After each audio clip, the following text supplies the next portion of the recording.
Yeah, hi. Thank you all for staying a bit longer until your lunch break. So I'm from a German pen testing company called SySS. We do most of the time pen testing. So we have about 70 consultants who do the penetration test here. And we have a few people who also do other things like digital forensics, incident response, workshops, not touching the table anymore, okay. Workshops for our customers, so that shouldn't be, yeah, let's hope that this stabilizes. So we also do some workshops and we do a lot of live hacking. And I will tell you a bit about what we do with live hacking demonstrations and why we do this. So basically the idea is to raise awareness in normal people, because IT security people usually know what the risks are and where the problems are. But if I talk to like housewives, senior citizens, young people, I like to make sure that they understand some risks as well. So I will show you a few demos that I do in these presentations all the time. And I will tell you a bit about why I do that, why it's important to do simple things, and why it's important to learn some things from real attacks so that you get a feeling about IT security and the risks involved. So I will start with a real simple demo, and the idea of this is that in the end, everyone in the audience, in all of the audiences I ever did this, should be able to redo this attack, like go home, find the application we are attacking, repeat the attack as I do. So it's really simple, and it should be simple, so that I get the feeling that they are on my side, that we're both doing the attack, and of course that they know how simple some of the attacks and some of the vulnerabilities that will be used are. Then I will do some attacks on the Windows system that we have here. So I will do some attacks usually involving emails, malicious attachments, inserting USB drives, and so on. I will do one of them for you. So that's normally around the middle of my talk, so I put it here. And I will usually sum up everything by doing some combined and a bit more expensive, more complicated attack. We do an online banking attack here, which uses two parts and two factors for authentication here.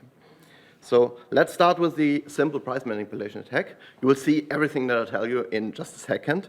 So let's start with the application I'm going to attack. I picked this one because it's an English-speaking page, and I just Googled for it, obviously not by name, but by some keywords, and you will find out the keywords in a second. So this seems to be a simple shop in Australia here that's selling some, I don't know, pot stands or something where you can do your plans on. So let's look at this link. So that's what I'm targeting here. So if you have a good eye or up in front and you look down at the bottom, yeah, you see it, okay. There's the problem that I'm going to attack now. Of course, really, really simple, and probably everyone is getting the idea what we're doing here. So in the link that I'm going to click, add this item to my cart, there is a parameter called price, and it has the same value as the price of this item. So that sounds to be a bit strange. Of course, every one of you knows that we can just simply copy the link, paste it into a new tab or whatever, and change the price we're sending here. Of course, we can edit the URL part, and this is part of the URL, it's a get parameter. So let's change it to, like, say, $1 Australian and a few cents. So, okay, what I usually now ask my audience, because they usually get this, that's really simple. If there are any lawyers in here, policemen or law enforcement, or so do we have anyone of that kind who is allowed to say, yes, I am? Okay, no. Normally, everyone is scared and no one raises his hand. That's okay. So what I usually ask is, what do you say with your knowledge of law and well, procedures here. If I send this to the shop, if I order the thing for the reduced price at the end, could I just say that maybe I'm just bargaining? I'm just saying, well, I like to buy it for $2, they say like 50, and we meet somewhere in the middle? No, probably not, okay.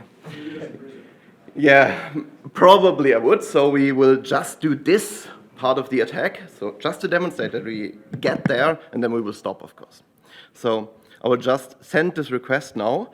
The shop could, of course, say me, no, that's wrong.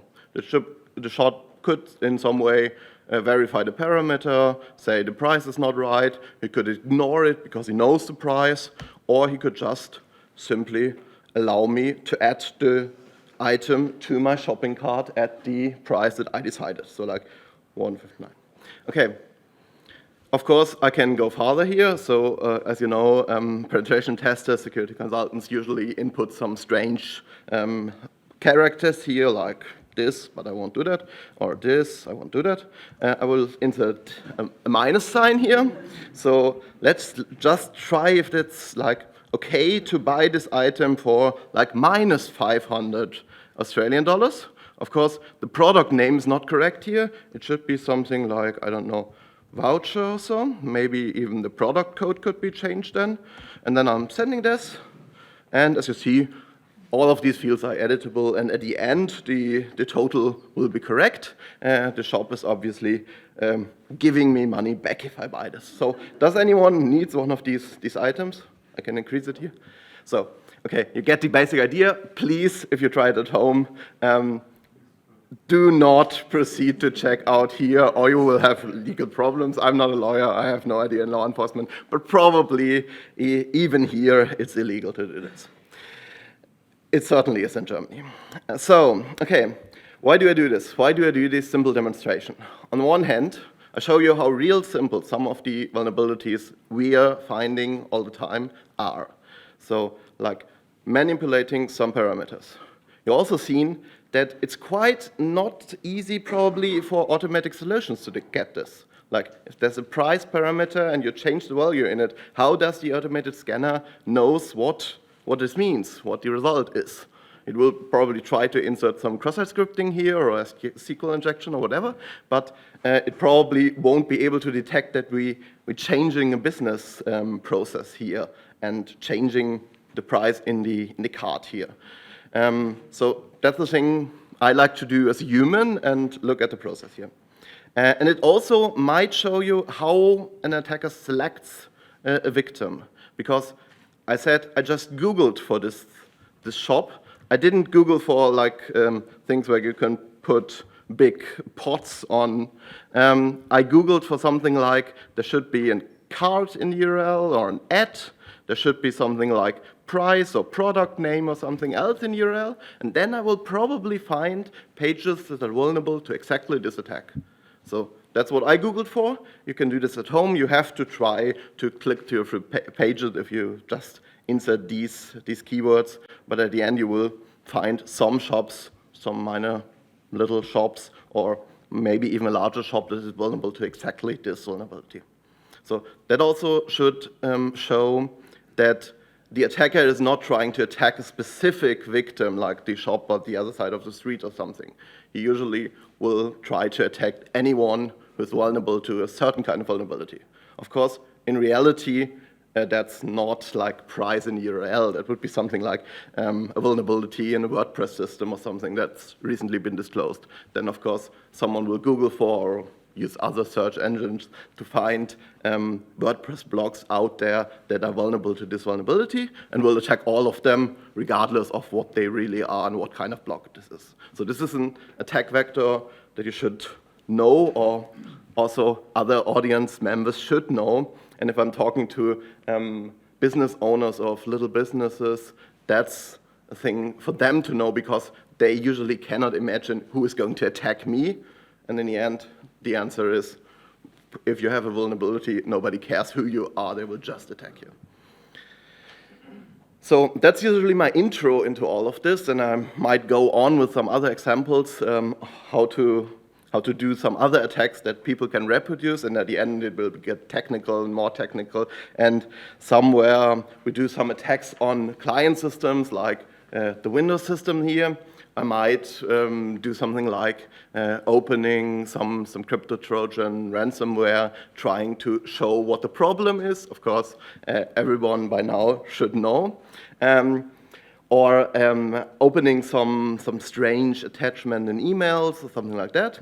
I will show you one of the attacks that go a bit further.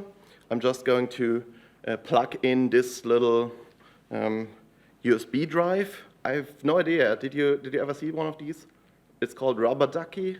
It's a special, or maybe you, yeah, of course. Very good. So it's a special kind of USB drive. We see what happens. But the idea is, of course, what happens if I just drop this USB drive at the end of my talk here? Is someone, or maybe outside in Riga somewhere, is someone going to pick it up, plug it into a PC somewhere? What do you think? Yeah, probably.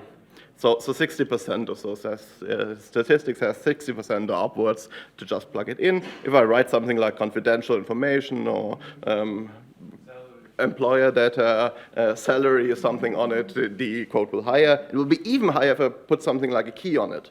So that's interesting because, of course, people will pick it up, try to understand whose key is this, try to return the key to the person who lost it, and then plug in the USB drive to find out who that is. So this is, of course, social engineering attacks. We even had a customer that had like a box of these USB drives in the lobby of the company with a sign on it like, this is for all of our employees. And of course, many of them were plugged in company devices everywhere. So that's an attack that could happen if the attacker wants to use 10 to 15 euro to buy one of these devices. So let's do this. Let's try the attack here. I will set up a Metasploit handler at the attacker side. Does anybody, okay, let's ask the other way around. Do you know what Metasploit is? Maybe raise of hands to show me you ever seen one, okay. So it's a rather common attack framework, exploit framework that's also, there's a version of it freely available in the internet, so anyone could, in theory, download this. In Germany, I wouldn't recommend it because of laws. Things maybe here is different. So this is the handler, and with a bit of luck, now the Windows PC will connect back to our Metasploit handler here. So I'm just plugging in the USB drive here, and that's about all that I like to do here now. So I won't push any of the buttons, won't do anything else. You see the Windows system here. Unfortunately, it's a German-speaking system. I wasn't able to change the language. It's just Windows Professional here. Can't change the language without problems. But you see what happens? I don't press any buttons. It's not like the Windows command opens that tells me what to do with this. There is someone entering key codes into my Windows system, and I just insert this USB drive. So what's happening? The USB drive is not really a USB pen drive.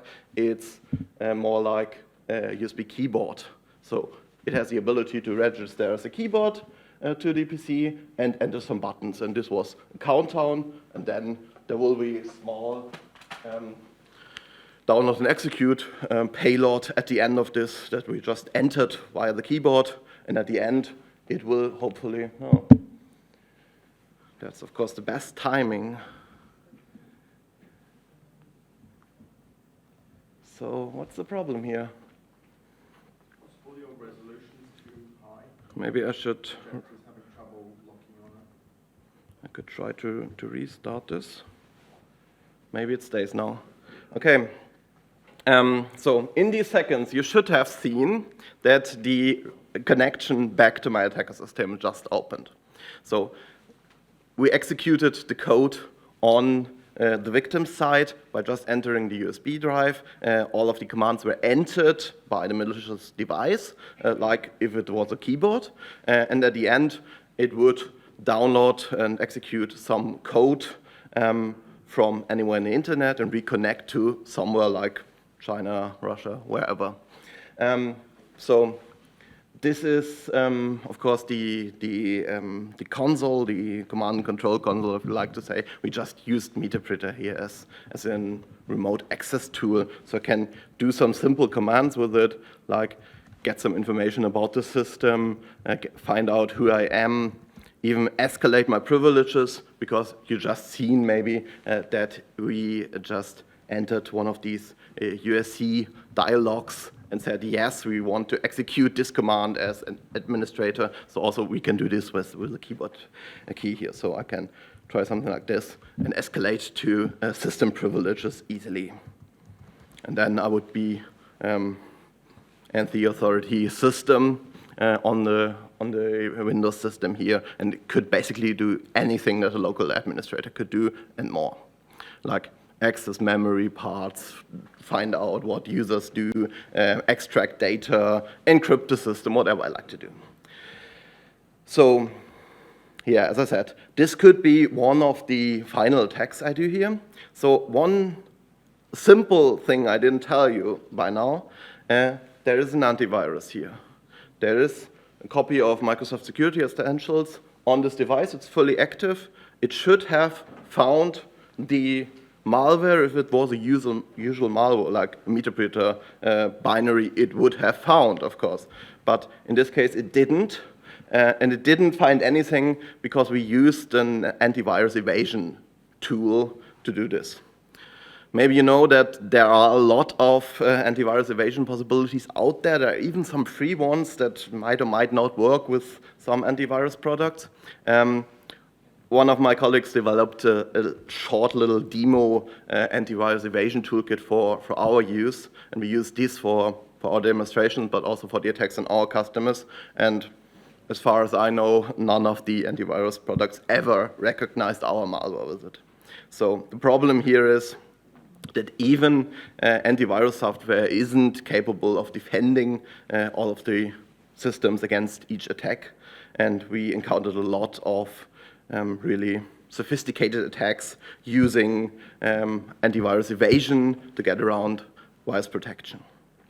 And this is also a thing, that's why I do it, for once, because you have a strange attack vector here. You just plug in USB drive. You don't open some PDF exe file that you get per attachment or download. You just plug in a strange USB drive. So that's a business case that nearly all of my customers regularly do, like getting their presentation via USB drives, putting in giving USB drives to their customers, or getting some from them. So that's a way to spread malware this way.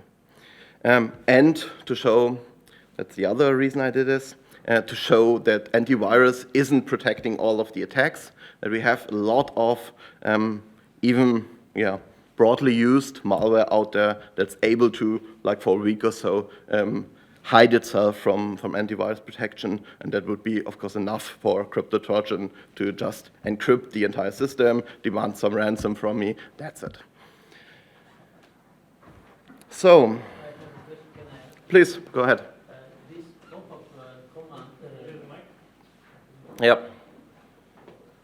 So this pop-up windows, which appear, it was for demo purposes, or you also can hide all the invasion process totally? Let's just do it again, and then we'll see it.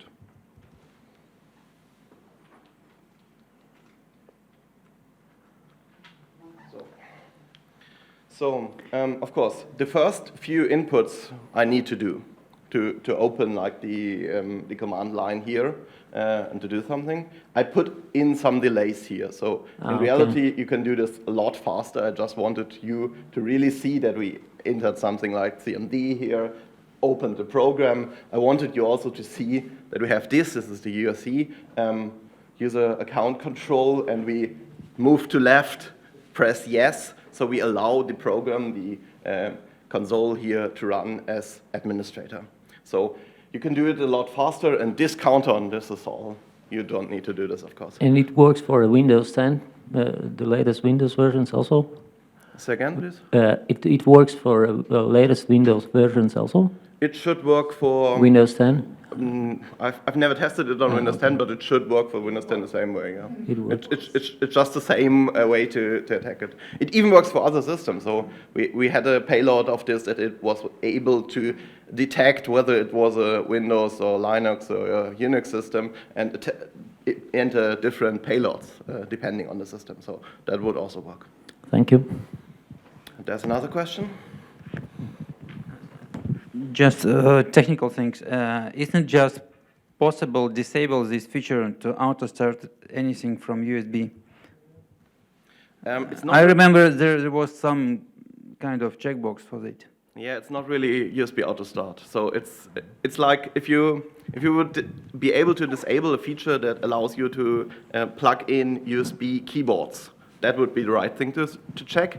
But I haven't really seen a feature that's good enough to do this for all the time. Because we're not in a USB pen drive. We're a USB keyboard as far as the Windows is concerned. So any of the auto start functions or so are really not concerned here. Yes, you could try to block like keyboard drivers if you don't have a USB keyboard in use, or you could try to use BIOS protection against this. There are even some endpoint protection solutions to try to do this, but the best way is to never plug in USB drives or okay, just I understand load you still have some slides left. Let's have one more question right now and then the rest of the questions at the end of the presentation. What about EMET, like enhanced mitigation? Would not help in any case here? Like Microsoft EMET? Shouldn't help you. We're executing binary here, so in the end, everything from the Windows standpoint, everything is going fine. We don't use any exploits here. We don't use any strange attacks. It's like Windows just sees a user that plugs in a new USB keyboard, enters some commands, and wants to execute some binary. So what should it do here? Okay, I wanted to show you usually the last attack I do in these kind of demonstrations, and that's a combined attack against an online banking process. Usually, I have no idea how it is here, but we have some kind of two-factor authentication, usually for online banking transactions. Like you log into the bank with username or account number and password, and you also have to like get an SMS transaction number on your mobile phone, or have some other PIN entered here. And we like to try to attack this because this is also, of course, a topic that everyone understands security reasoning for his online banking accounts. So let's do it at this. I have to say I cannot do this, of course, for a real existing bank. So I'm starting a fake bank server right now, and I will try to log in to this server once it's started. Yeah, not yet ready. Now it should be. Okay, and I will, normally if I do this, I set up some previous attacks where I construct some man-in-the-middle attacks like Wi-Fi attacks or something like that. This I have to skip today, so I will just start with a position where we already have man-in-the-middle capabilities, and I will have a man-in-the-middle attack tool that we developed running here. So you might see some things happening on the attacker side as well. But let's start with the small Windows system here on this side. I will just open my banking site, try to log in, start a transaction, see what happens. So this is our banking site. You see there's some security problem that, of course, we usually ignore in all of these cases. So maybe that's the reason why we have problems at the end. But as I said, we already have a man-in-the-middle position set up. So I can, if I get the user to accept a certificate here, for example, I can get into this position and read, decrypt, and re-encrypt all the traffic that's happening here. So I will log in. Let's use a demo user for this. So this is our demo banking. It's not doing anything strange here. We just logged in. As you see on the attacker side, we can read everything that's happening. You can, of course, read and decrypt the passwords and re-encrypt it and send it to the bank. So that's basically the man-in-the-middle position we now got. So what can we do? We can see look on our transactions here, and we can start a new transfer. So I like to just do a demo transaction here, put in some testing or something, and send like 12 euro and a bit. And I send it to transfer. So that's what I want to do on the victim side. As you see, I also can read out all of the transaction details here, like who gets the money at the end and which account number and so on. And in the end, there will be, like a real bank, there will be an SMS message here sent to my phone. I will show you the phone.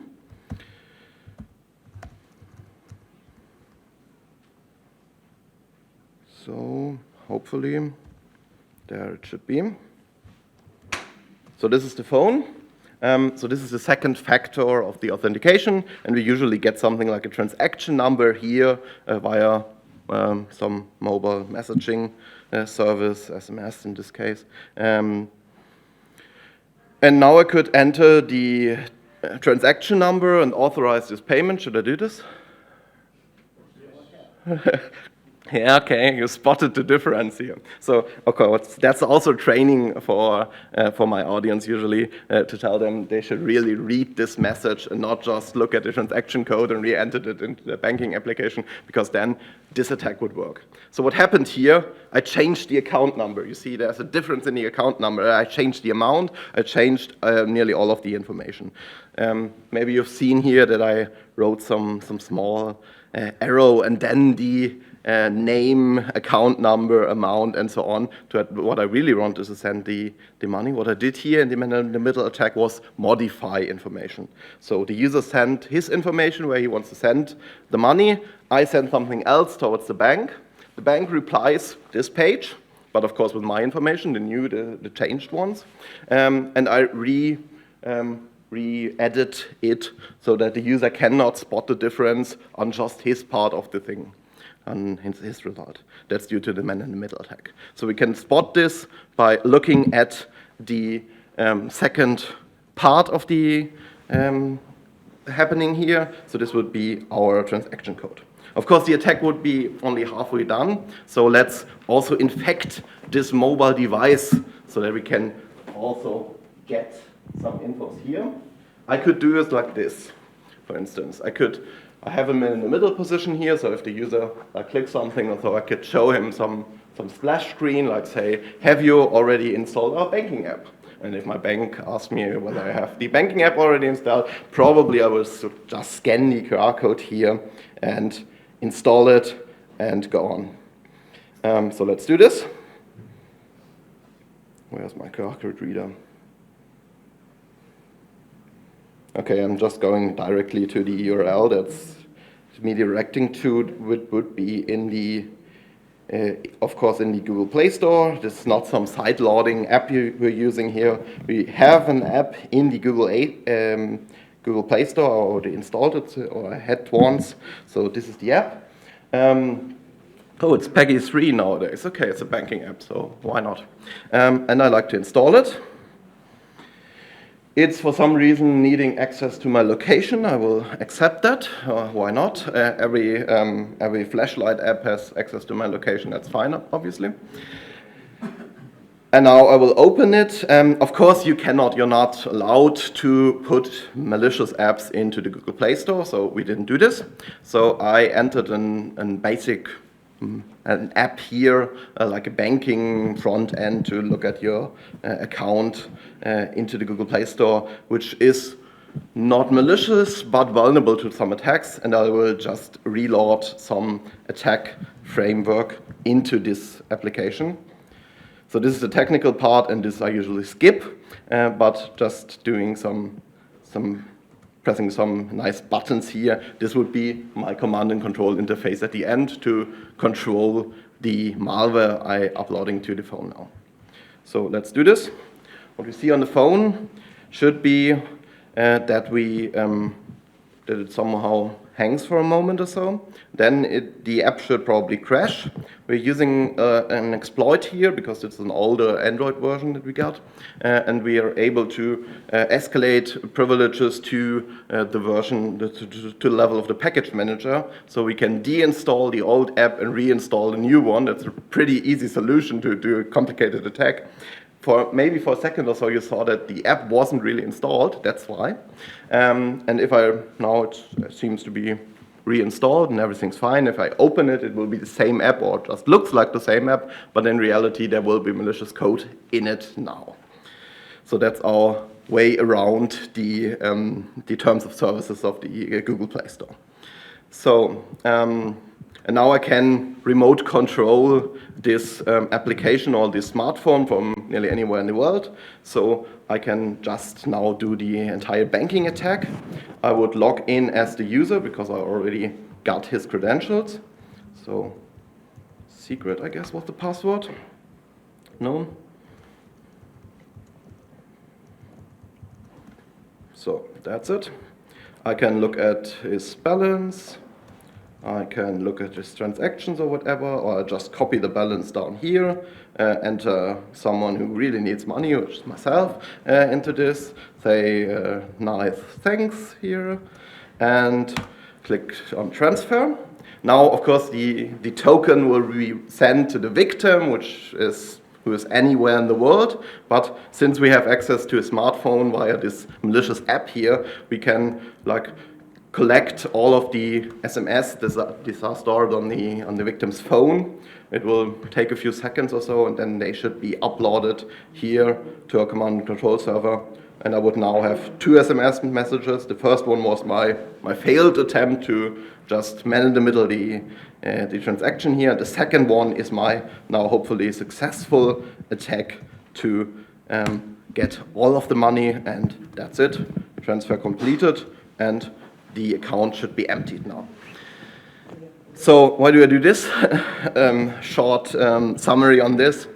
For once, I show some attacks on mobile devices here and how dangerous it can be to even install some strange applications, even if they're from the Google Play Store and seem to be all right. Also, we show if you compromise both of the components, like man in the middle, the PC, and install the Trojan on the mobile device, we can of course also intercept some of these stranger two-factor authentication protocols and attack an entire banking transfer. Yeah, that's basically the usual summary I do for these talks. So thank you so far. If you have any questions, please come forward, meet me later. I will be here the entire day. Thank you very much. With a warm round of applause for Finn here.